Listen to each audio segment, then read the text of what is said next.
నేటి రాశి ఫలాలు మేషరాశి వారు ఎవరైతే ఈరోజు ప్రయాణాలు చేయాలనుకుంటున్నారో వాయిదా వేయడం మంచిది. ఎందుకంటే చిన్న చిన్న ప్రమాద సూచనలు కనిపిస్తున్నవి. ఇక ఈరోజు మేషరాశి వారు బంధుమిత్రులతో ధన వ్యవహారాలలో జాగ్రత్తగా ఉండడం మంచిది. ఎందుకంటే మోసపోయే అవకాశం కనిపిస్తుంది. ఇక ఈరోజు మేషరాశి వారు అతి తెలివిగా ప్రవర్తించడం అనేది చాలా నష్టాన్ని కలుగజేస్తుంది. నేనే గొప్ప అనే భావనతో మీరు చేసే ఆలోచనలు మీకు నష్టాన్ని కలుగజేస్తాయి.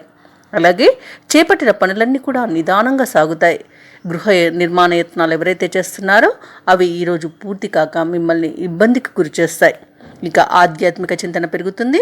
వ్యాపారస్తులు ఎవరైతే ఉన్నారో వారి యొక్క వ్యాపారాలలో నిరాశ చెందుతారు. నష్టాల బాటను కూడా పడతాయి వ్యాపారాలు. కాస్త జాగ్రత్త వహించండి. నూతన ప్రణాళికలతో ఈ సమస్య నుండి మీరు బయటపడవచ్చు. ఇక నిరుద్యోగులు ఎవరైతే ఉద్యోగ యత్నాలు చేస్తున్నారో వారికి ఆ ప్రయత్నాలన్నీ కూడా కలిసి రావు. అలాగే కొంత ఇబ్బంది పడే పరిస్థితి అనేది ఎదురవ్వచ్చు. ఆర్థిక లావాదేవీలు ఆశించినంతగా లేక ఇబ్బంది పడతారు. భూ వివాదాలు అనేవి మీకు చుట్టుముడతాయి. అలాగే కుటుంబ సభ్యుల నుండి కొన్ని అపవాదులను మీరు ఎదుర్కొంటారు మరియు మాట పడవలసిన పరిస్థితి అయితే రావచ్చు.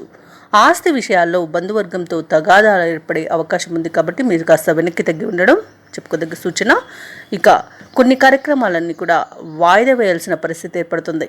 కుటుంబంలోనూ బయటను ఒత్తిడులను ఎదుర్కొంటారు. గందరగోళ పరిస్థితులు నెలకొంటాయి. వ్యాపార వాణిజ్యవేత్తలు ఎవరైతే ఉన్నారో వారికి లాభాలు ఈరోజు వ్యాపారాలలో లభించడం కొంత కష్టతరంగా ఉంటుంది.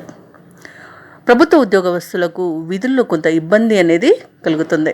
చిత్ర పరిశ్రమ వారు పారిశ్రామికవేత్తలు ఎవరైతే ఉన్నారో వారికి విదేశీ పర్యటనలు వాయిదా పడతాయి. ఇక విద్యార్థులకు అందిన అవకాశాలు సైతం నిరాశపరుస్తాయి. ముఖ్యంగా మేషరాశిలోని మహిళలకి కుటుంబంలో చికాకులు ఎదురయ్యే అవకాశం కనిపిస్తుంది. ఇక ఈరోజు మేషరాశి వారికి అదృష్ట రంగులు ఆకుపచ్చ మరియు గోధుమ, ప్రతికూలమైన రంగు గులాబీ. ఈరోజు మేషరాశి వారు శ్రీ వెంకటేశ్వర అష్టోత్తర శతనామావళి పఠనం మరియు గురుదత్త చరిత్రను చదవడం వలన ఈ పరిస్థితి నుండి బయటపడవచ్చు మరియు పనులలో వచ్చే ఆటంకాలని తొలగించుకోవచ్చు.